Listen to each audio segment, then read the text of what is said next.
Good afternoon. Welcome to San Francisco. Thank you for bringing your national conference to right down the street from my office. I appreciate it. Delighted to be here with you today. Delighted you're having this conference. Delighted you're having this focus of the conference, and delighted that so many of you, there are so many of you, and that so many of you are doing the work that is being taken care of and that is so critical to our society and to moving things forward. If we're going to truly build a multiracial democracy, we're going to have some uncomfortable conversations in the world of philanthropy.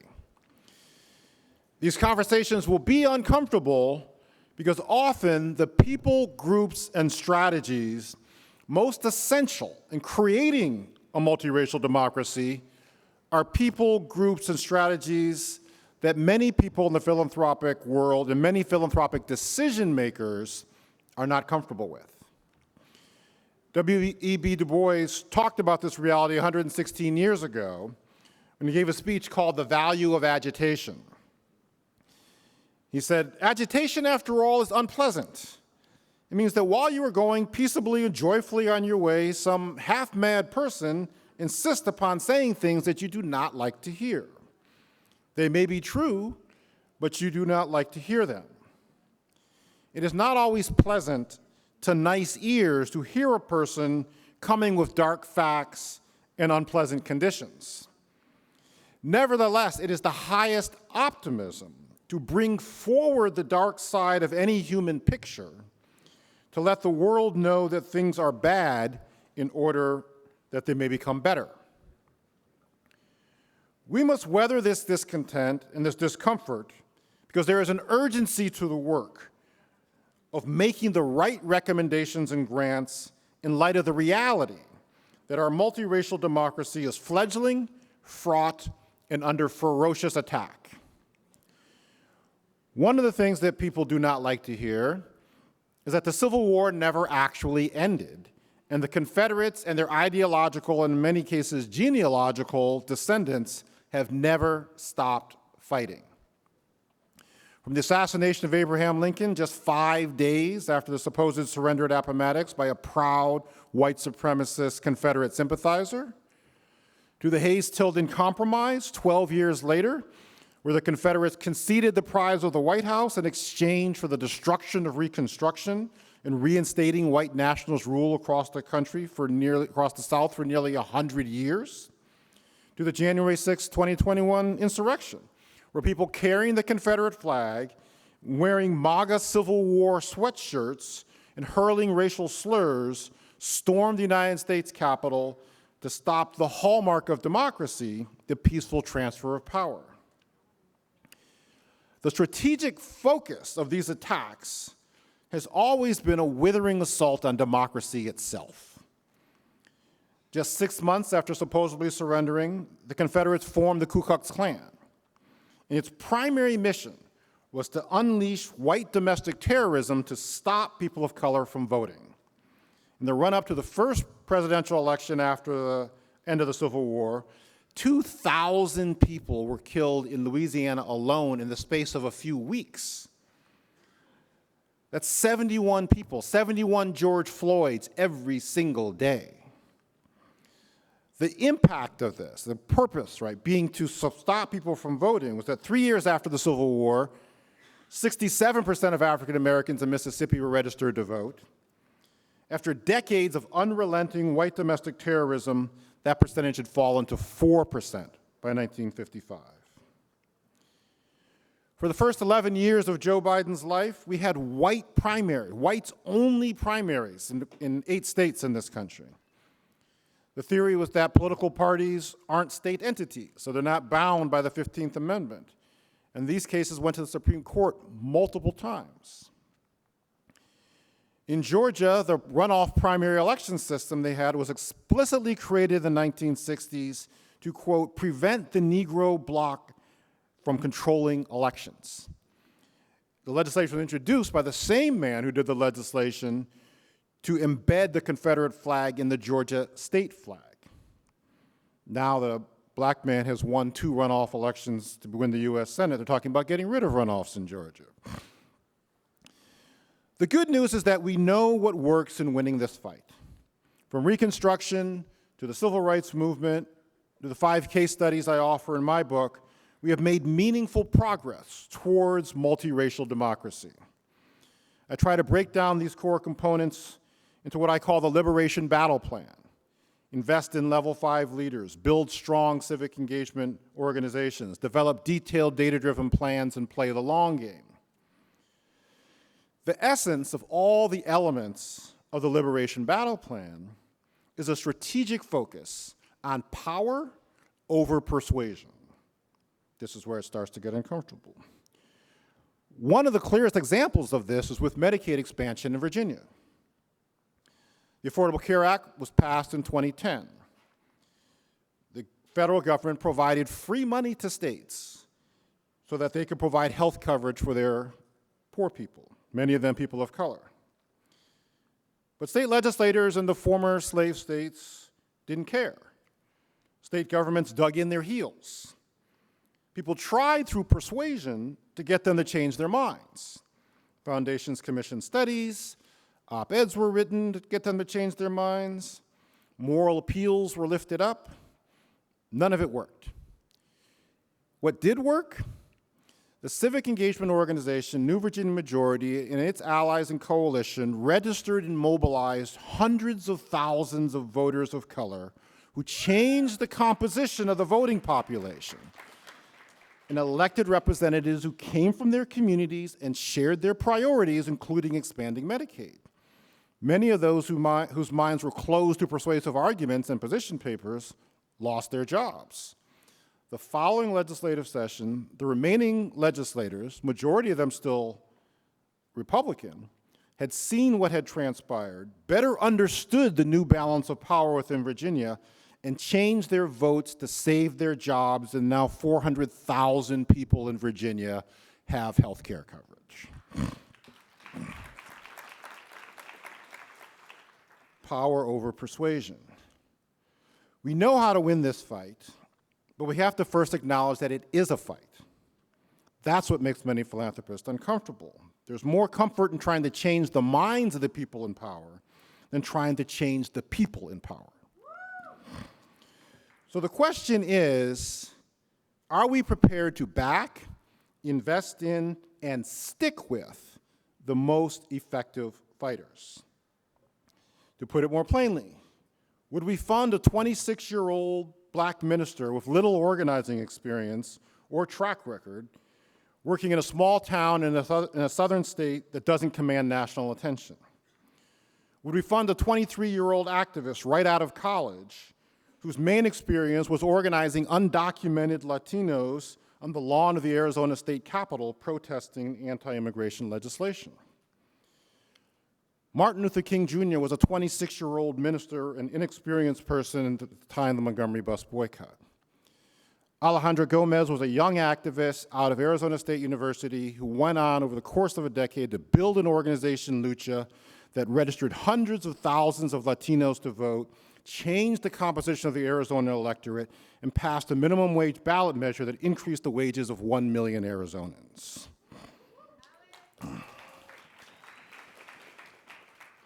Ultimately, when we have these uncomfortable conversations, the strongest argument we can bring to the table is that investing in these leaders, groups, and strategies is actually the highest leverage grant making you can do. As many know, my wife, Susan Sandler, reached the end of her journey on this earth in December after living with cancer for 6 years. And so I've been reflecting back, and we reflected back over the last year from what we had done in our 32 years together, what had produced the greatest impact. And as we thought back on that, it was backing the fiercest fighters for justice and sticking with them over the course of a decade. A dozen years ago, Andrea Guerrero was a San Diego immigration lawyer who had her own small firm helping people apply for citizenship.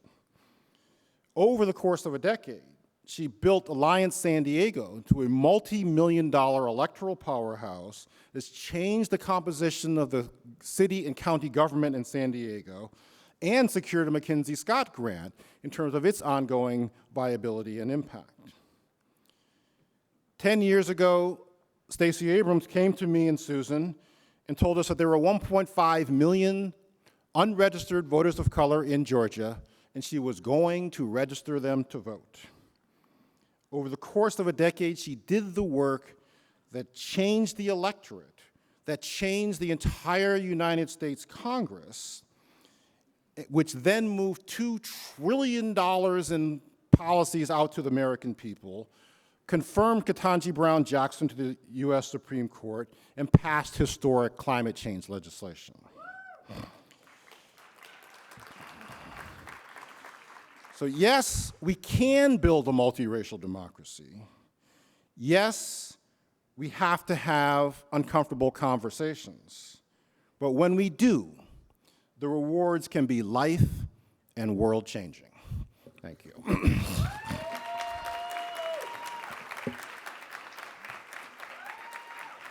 Please welcome President and CEO of Voto Latino, Maria Teresa Kumar.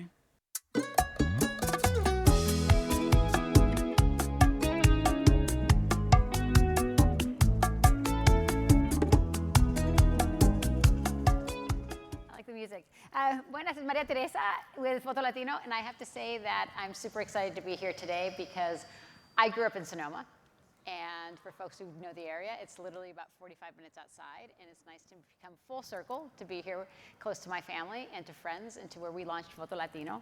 And I'm particularly excited for this conversation because I think what Steve Phillips did very well was set up this idea of what makes a multicultural democracy, and do we have the strength and capability to fight for it.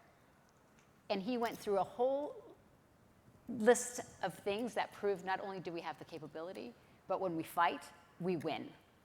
So the conversation we're going to have now is a little bit more about how do we win in a multicultural society. And it's with people such as yourselves in this room that get up every single morning to do the good fight. Because what I like to say is our democracy is worth fighting for. And with that, I have the pleasure of introducing some esteemed friends, some folks that I've worked with for a very long time and others that I'm getting to know. First to the stage, I'd like to introduce Ali Noorani, who is the Program Director for the U.S. Democracy at the William and Florence Hewlett Foundation. Welcome, Ali. I'd next like to welcome Rosa Valesquez, is the Director of the Movement Institute, the Executive Director of the Movement Institute.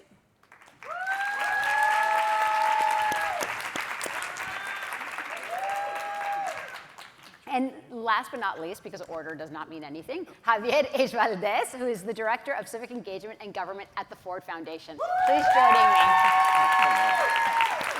As if to prove my point.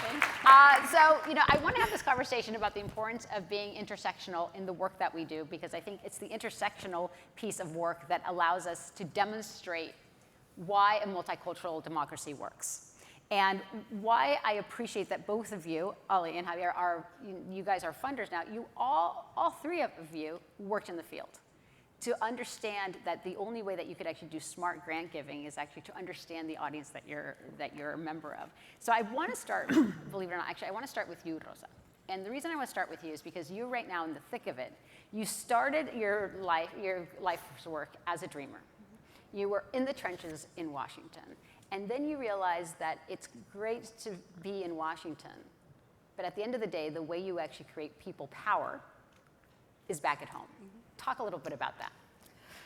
Yeah, so coming back to Arkansas after the DACA program was announced and working on the implementation, personally, I helped about 3,500 people in the state of Arkansas apply for their DACA application.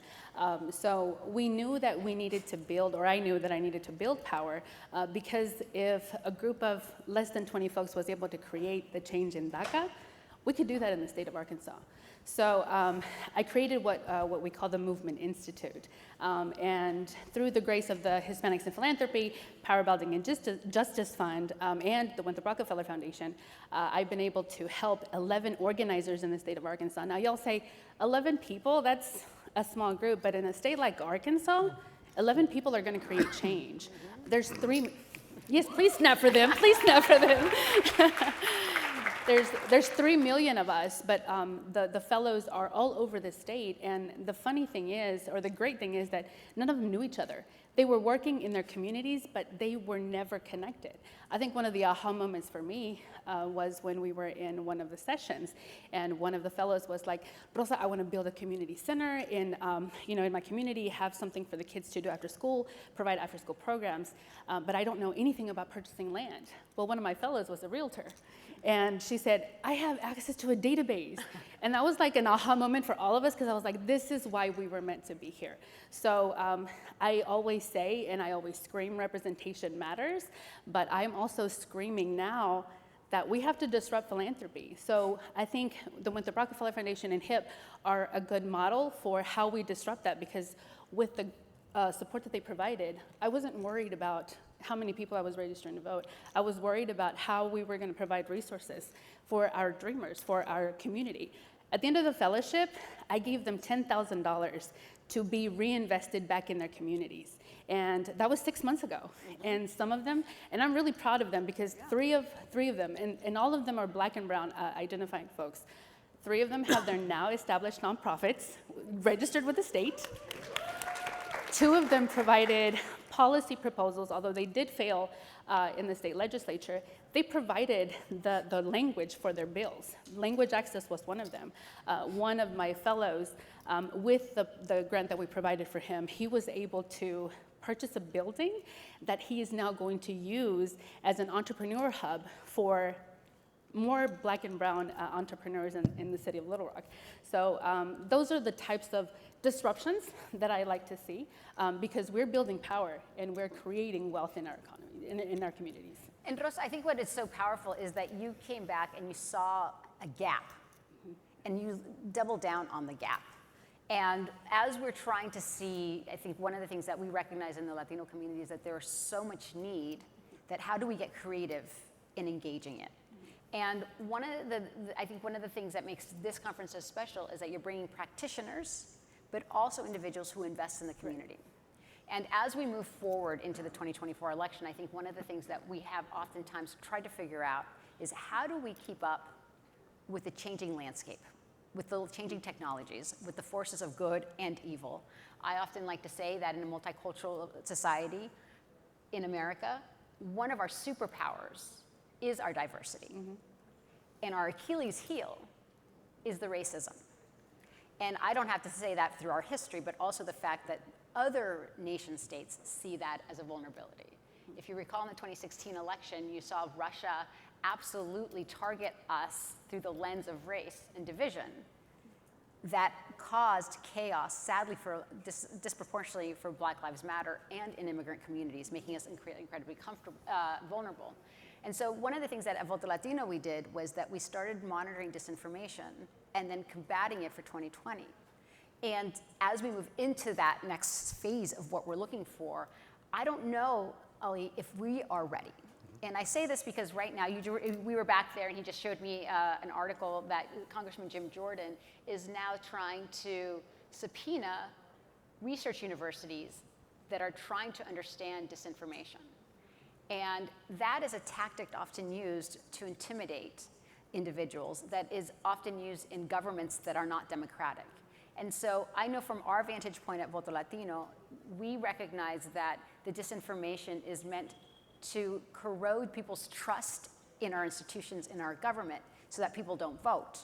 What do you see on the side of philanthropy? Because you've been on both sides. What do you see on the side of philanthropists now saying, how do we prepare for the onslaught of disinformation that is meant to disrupt our democratic institutions, not just from the nefarious other side, but possibly also from foreign actors?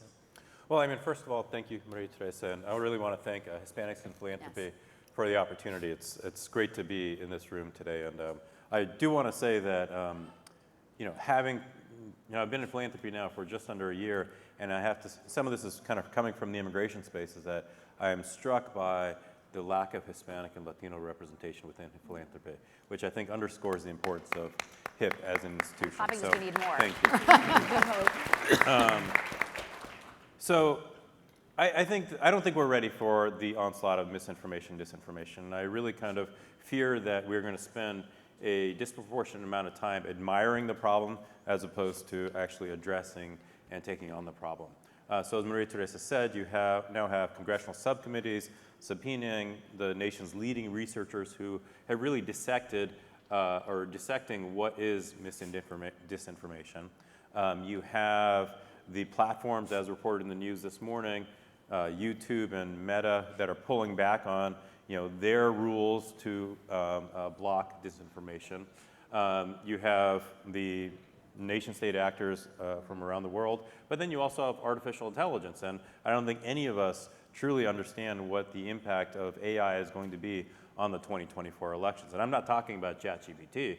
I'm talking about the deep fakes that are video or even audio. So that's the very quick version of the landscape of threats that we're facing. So what do? Yes, we can admire the problem, but that's not actually going to solve the problem. We can get angry at the platforms and try to regulate the platforms. That's a long-term proposition.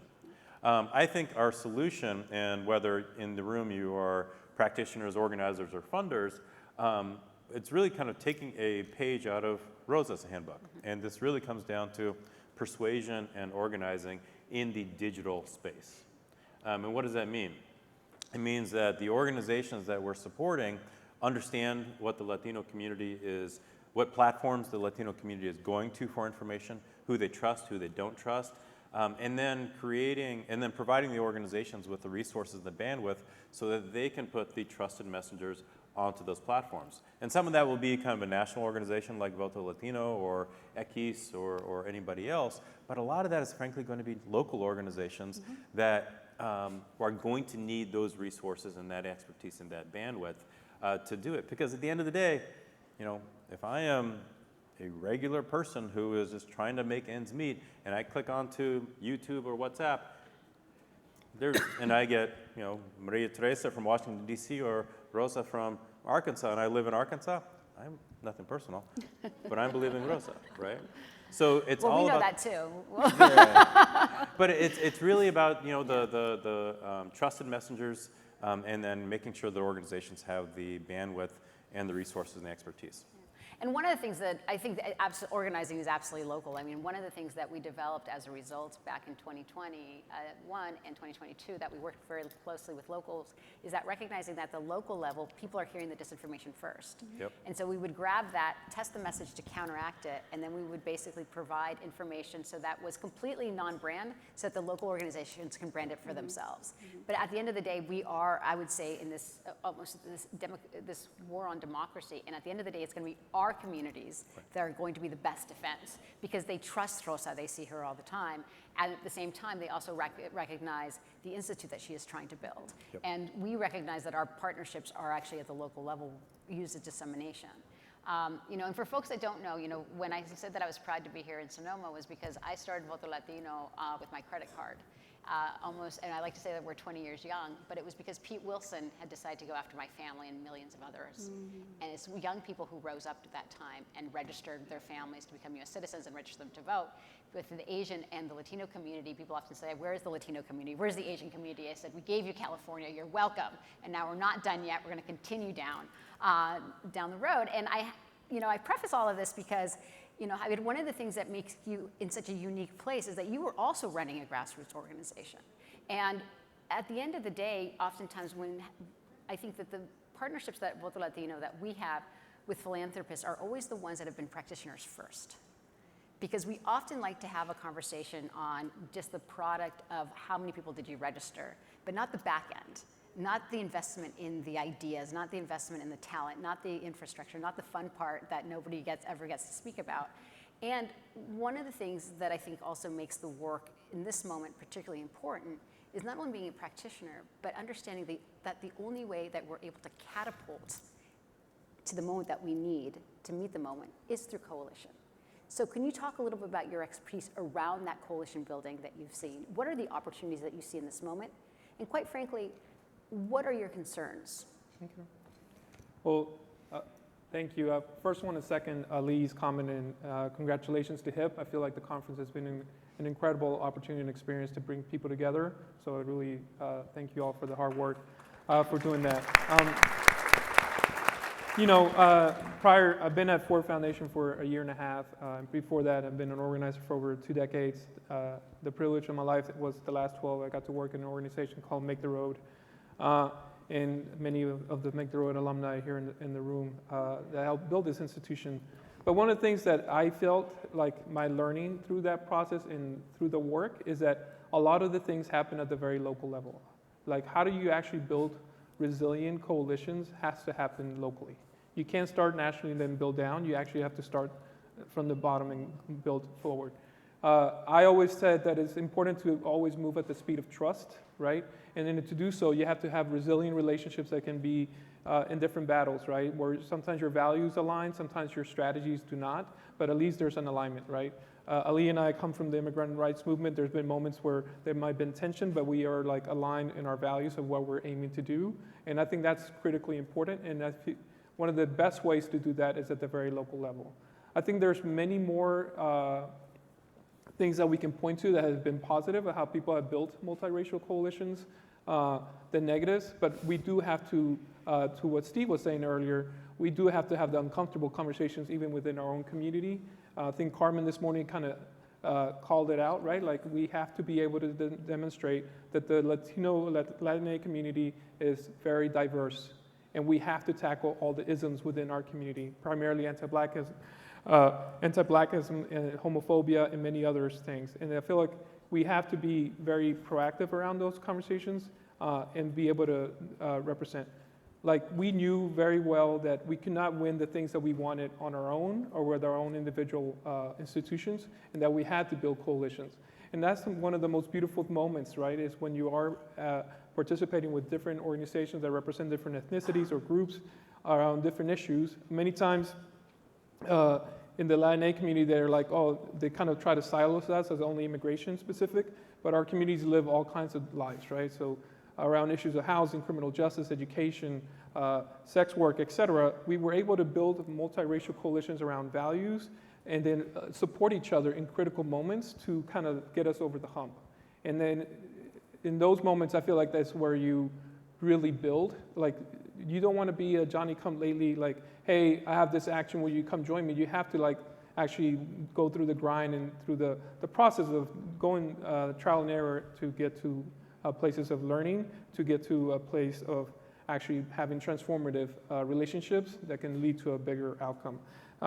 So one of the things that I'm now learning in philanthropy, as I said, I've been here for a year and a half, is that like the importance of playing the long game. Like, we want to make sure that you guys are equipped and not building sandcastles, right? Like the infrastructures that are built and then destroyed right after elections. We want to see you out through the long game.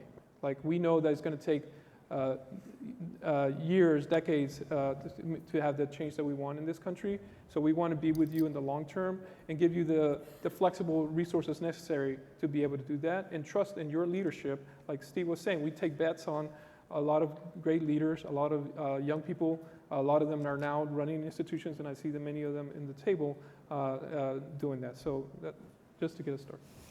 No, and I think the long game is is so important, because oftentimes funders like to say that they have the appetite for innovation and experimentation, and then when the wind falls short, there's less of that appetite. But it's only through experimentation and innovation in a community as young as is the Latino community as a whole that we're able to find scalability. And I say that because you're, Rosa, in an incredible position where you've been able to demonstrate in Arkansas what 11 people can do. Of actually going to the state legislature and presenting legislation after mobilization that now people are calling you. Talk a little bit about that, because I think it's so incredible. So after successfully graduating the 11 fellows, I got calls from Chicago, from Mississippi, from Alabama, and Florida, and saying, hey, can we replicate your organizing model to come to our community? So folks are excited to see that 11 folks in Arkansas are going to create changes. And I forgot to tell y'all earlier, but one of my fellows used the model of organizing that we provided during the fellowship to model her campaign. And now she's the first Black mujer mayor in Elaine, Arkansas. So that in itself, that in itself is exciting, but I think it's one of the case studies that we could use in other communities that show that community organizing is where it's at. And all politics is local. We were able to pass 4 immigrant-friendly laws in the state of Arkansas, in-state tuition, DACA nurses, DACA teachers, and professional licenses for DACA recipients. And it was a small group of people that were able to do that. So, and some of us didn't benefit. I'm undocumented. I don't have DACA, but I was there in the front lines fighting, right? So were so many other people. But again, I'll go back to saying philanthropy has a big role to play when it comes to providing those generous resources where we can continue the work on the ground, and they can stand beside us. But that's the work that has to happen. Well, and I think what you're speaking to as well is that the understanding that what you're funding is you're funding the expert, right? If you go into a private sector startup, very rarely does someone decide to opine and say that they know how to do the work better than you. But for whatever reason, in the nonprofit sector, everybody knows how to opine, but it's the practitioner at the front lines who's researching, who's actually made this their work, that are the experts. And we have to provide people with that ability and that grace. And so, Ali, I want to ask you, because we've been friends for a very long time. So so she's gonna excuse funders of opining, then ask me for my opinion. I see you right But so we've known each other for a very long time, and I think one of the challenges that we've always talked is exactly this, right?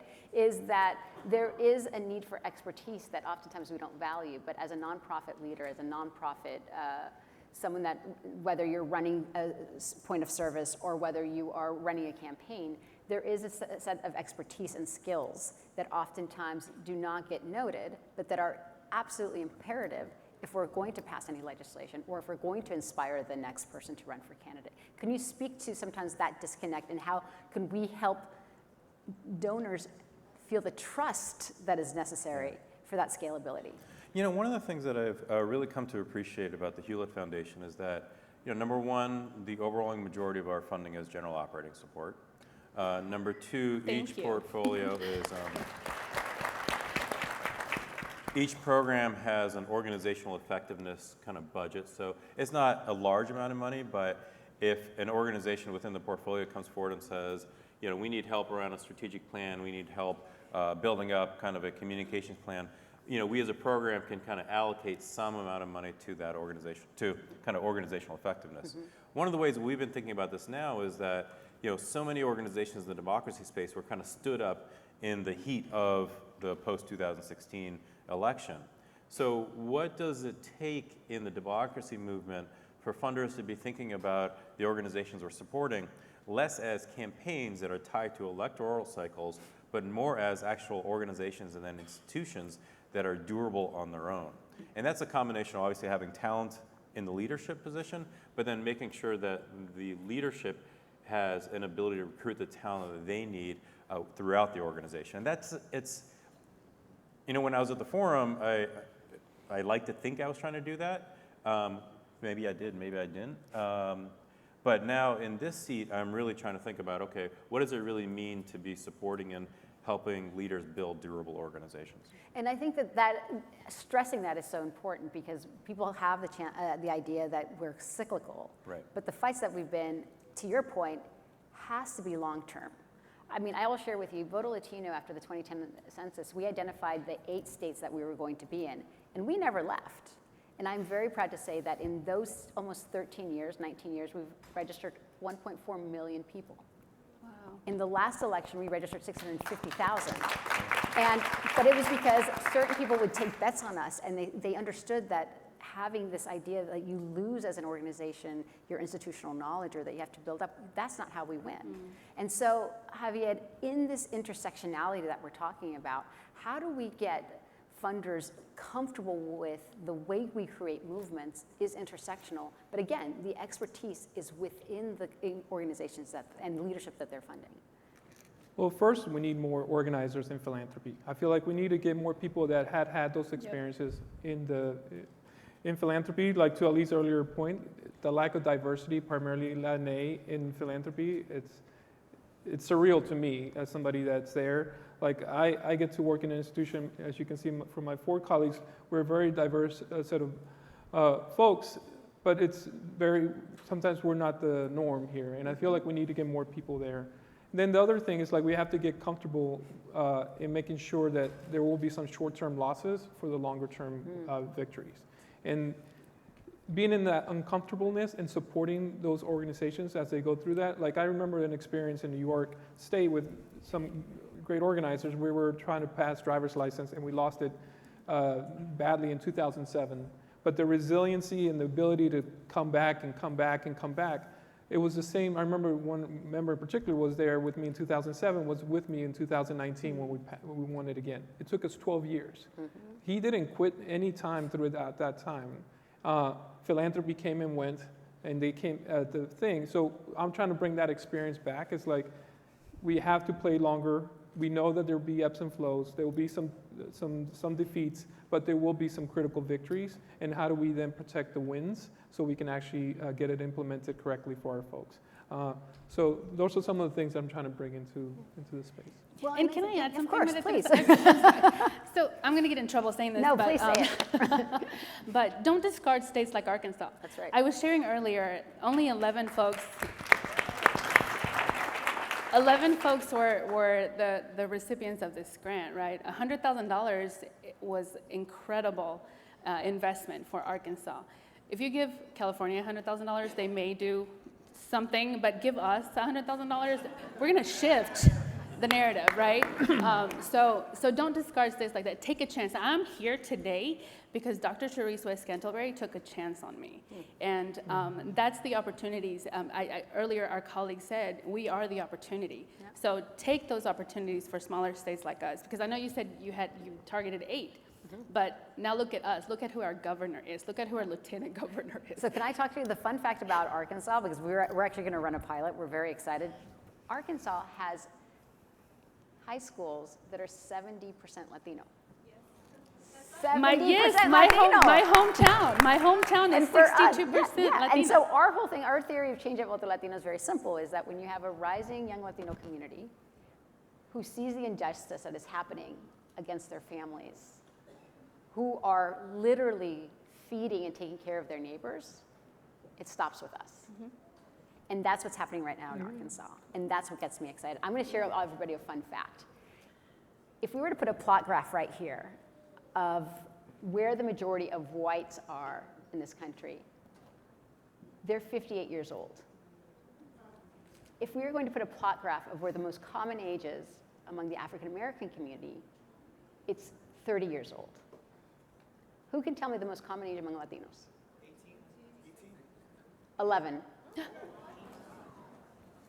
So when we talk about the importance of creating intersectional democracies and multicultural democracies, it's also the need to recognize that a community that is young needs allies to help build bridges and to help our leadership to learn quickly.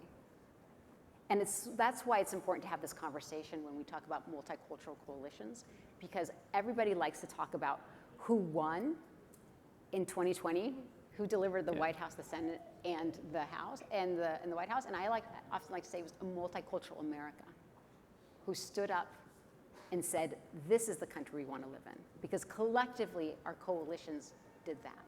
And I want to be able to use this opportunity because I believe we have some time for some questions. And so if there are questions from the audience, you have an incredible host of folks here that can answer questions, but also perhaps share knowledge of what not to do and what to do. Any questions? Hello? Am I? Yep. Hi, my name is Marilyn Alverio. I am CEO of Latinas in Power. Oh, I like that. in Connecticut. And we often get forgotten, like there's no Latinos there. So Arkansas, thank you so much for putting the small states on the map. We are a blue state, as you know, but we're in danger. And we have over 700,000 Latinos in Connecticut. So we need a spotlight on some of the smaller states in the country to be able to run these kind of campaigns. And Maria Teresa, thank you so much for the work that you do. You mentioned that you're focusing on 8 states. And so what's the plan for including some of the other states that have high representation and are in danger? Help me talk to funders. I mean, that is our, I think the biggest, so oftentimes, and this is again a big misconception, Latinos became the second largest voting bloc in 2018. And that's because millions of young Latinos are turning 18 every single year. I'm sorry, every 4 years. But people say, well, Latinos don't vote. I said, no, when Latinos are registered, we vote. But if only half of us are registered, that's why we don't see the change that we need. But imagine if we thought about it differently and saying our charge is to close the voter registration gap. Because then the moment that person is on the voter registration file, then the whole ecosystem of the progressive movement can talk to them. Then they will get a phone call from the politician that's running, or the Planned Parenthood, but until then, they're unknown, right? And I think the biggest challenge in our community is that we are seen as the invisible. We're expected to do all of it, but without the visibility that we deserve to be inclusive and to be enfranchised. And I think that the challenge is, how do we educate our allies to see that we want to participate in equal footing so that we could all raise our votes at the end of the day. And I think one of the things that in Arkansas, there's 3 million of us, but look at the numbers of people that voted in the previous election who got our governor elected. It was like 900,000. We're not a red state. We're a non-voting state. So we need those investments in our community so we can register people to vote. There's over 140,000 Latinos that are not registered to vote. So that's where we need to start. And we lost an election in Little Rock by 1 vote. Yep.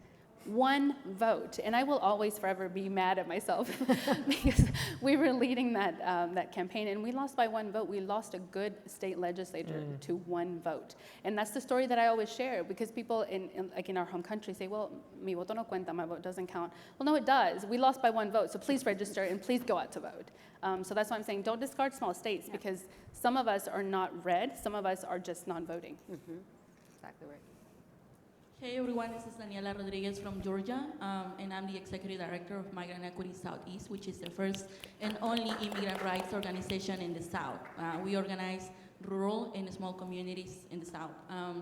My question is, oftentimes I see, especially for civic engagement, most of the funding, it goes to the city, organizations based in the city, and then those big organizations that are based in the city of Atlanta get to decide how much smaller communities will get. So what is any feedback that you will advise on how we can get more funding to go to the communities themselves instead of having to go through third party in the bigger cities? I think that I'm glad you mentioned it because I think the biggest opportunity to mobilize right now in the Latino community is actually in the rural areas. We do our work very differently because we do everything digital for the most part, and we'll partner with local organizations. I think that it would be great for you, Javier, to actually take that question of like, what is the strategy for inclusivity? Because I could say that even Central California has such great disparities, even though they're in the largest state of the country, that it would be more akin to where you're coming from, Georgia, than it would be, let's say, San Francisco or San Jose. I think the approach that we have taken at Ford is that we have to contest for our folks in all the different places that they live, urban, suburban, and rural. And then we have to then work to change the narrative of what rural means. Like a lot of people don't understand that 25% of people in rural communities are BIPOC, right? Like there's a lot of our communities that are there and we need to be invested in resources in those constituencies. We started an initiative at the Ford Foundation that is investing primarily in rural areas to truly help contest for our communities and build strong organizations there. Because in order for us to be able to build the power that we want to see the country change the way that we have to, the rural has to be a critical component and part of the coalition, and it has to be an equal footing. So some of it is like, there are some intermediaries or funders that are really thinking through this. The Rural Democracy Initiative has the Heartland Fund, like folks like that are going around to larger national philanthropic institutions like Ford educating them about why we need to make those kind of investments and to help elevate the voices of people doing really important work in rural areas. But I think more funders than before are understanding that we have to be investing there, sometimes just as much as we have done in urban areas in the past. And I would say that the rural areas, increasingly what we're finding, are the biggest targets for disinformation. And Yes. that is more reason why we're Absolutely. making investments. One last question. Yep. Hello. This is a question for Maria Teresa. My name is Armando Enriquez Sumaya. I'm the founder of Somos El Poder, the first Latinx fundraising institute in the United States. So I saw a Berkeley Media Group study that said when racial justice stories are made, in the paper, CNN, anywhere, only 7% of the times are Latinos mentioned in racial justice stories. So how do we challenge our allies to ask if we're in the room or not? Respectfully, how do we honor our allies, but still ask them to say, hey, ¿por qué no hay Latinos en esta mesa? You know, how do we get that to happen? Also, do we want Voto Latino to join our 104 members of Somos El Poder? I knew I'd receive those emails. Thank you for the question. I think we could all answer that question, but I do think that the biggest challenge that I see, and I'd love to, and this is a great way to close up, but I think one of the biggest challenges that I see in a, speak up, is that what's happening? I'm seeing someone wave, I'm not sure. So I think the biggest challenge that I see in a multicultural America is that when any study is done or any conversation is done, it's always done through a binary lens. And that binary lens is black and white, and by doing it through a binary lens, we create our own blind spot.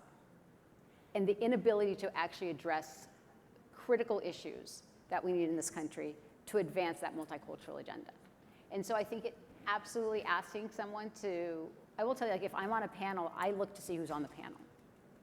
That's our job, right?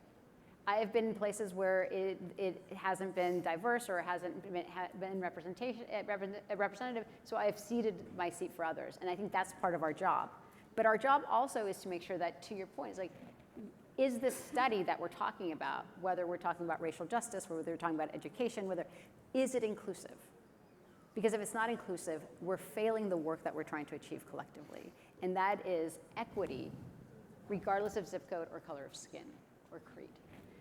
With that, though, I'd love to use this as an opportunity to, for closing remarks, and really, what do we need to achieve collectively, I'd say, in the next 18 months, 5 years, to achieve what the forefathers said was an equal, just society? Because we have to remember that we are truly a model for the rest of the world. We are that experiment. Intersectionality can happen, but it has to be intentional. Intent has to, for me, is the backbone of the work that I do, right? Because I want to know who created the table, and if I'm not okay with it, then I'm going to build my own table. And I think, that, again, that's where philanthropy can come in and help support. But continue investing in our small communities, continue investing in our community organizers. We're on the ground all day long, whether it's at the forefront of immigration or in education. We're getting phone calls at 11 o'clock at night, whether we're working or not. I want to challenge you to take a chance on folks that you wouldn't necessarily take a chance on an everyday basis. Like I said, we're opportunity, and don't discard smaller states. We're small, but we're mighty, and I can assure you that we're going to be changing and flipping some districts in the state of Arkansas. So next year, I'm gonna come and tell y'all we did this with the help of your generosity. So thank you. Javier? Again, we don't do electoral work or support through elections. Again, we're playing the long game. So my sense is we need to stop thinking about it through election cycles, right? I've been on that side, and how much you have to build up, and then you don't get no resources and all those things.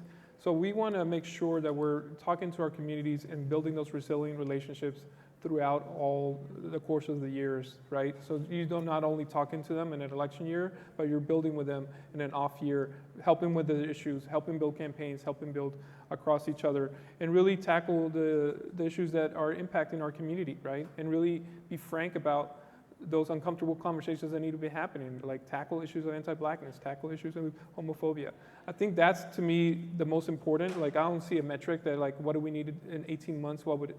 I feel like constantly building, and like one of the things I come back to, and not surprising as an organizer, is like, we got to get back to the rigor of good community organizing and building relationships and building base institutions that are actually accountable to people. Like, you cannot just be a spokesperson and be out there in the world saying things and then not have accountability to the people that you are saying you represent. And that is key and core. So I feel like I would like for us to kind of go back to that discipline of like that rigor that some of us came up with in the organizing world, and adapt it to the new reality and really contest for power in all these different spaces, rural, also in the digital realm, et cetera. But that will be key for us. I have a quick question. Rosa, in the pieces of legislation that you passed in Arkansas, on average, how many Republican votes did you have to get? The majority of them, the institution was unanimous. DACA nurses was unanimous. DACA nurses and DACA teachers and professional licenses, I think we got like 99% of the vote. So you had to get a lot of Republicans. We did, yes. Yeah. It wouldn't have happened if we Right. didn't. Yeah, it was Yeah. Republican controlled. Yeah. So I wanted to kind of bring that up because it's something we haven't talked about at all. Yeah. We've talked about coalitions, we've talked about base organizing, we've talked about challenging our own communities, but we haven't talked about what does it really mean to have an inclusive democracy in the country that we live in. And that inclusive democracy has to include folks that we may not agree with on a number of other issues. And that is incredibly hard to do. It's hard to do as a funder, it's hard to do as an executive director, it's hard to do as an organizer, because you are putting your reputation, institutionally or personally, on the line by sitting down with somebody who, again, you may not agree with, right? But the reality is the only way that if we're going to achieve durable policy changes, it's this kind of work, right? And it has to be a both and. It can't be an either or. It can't be just organizing progressive Latinos. It also has to be organizing white conservatives or conservative Latinos and white progressives, right? To oversimplify things. And I think that is a part of our work that sometimes we'll say is important, but I don't think we really grapple with how difficult it is, but also how critical it is to achieving the successes that we want. Thank you. Thank you. Thank you. And thank you so much for the panelists. And Ana Maria, thank you so much for the conversation. And with that, this concludes our multicultural democracy. I think that we are actually set to, with the current work that's happening, I think we're getting closer. And I like to remind folks that if you're tired and weary, it's okay. It's because we're winning. And we'll continue winning. Thank you.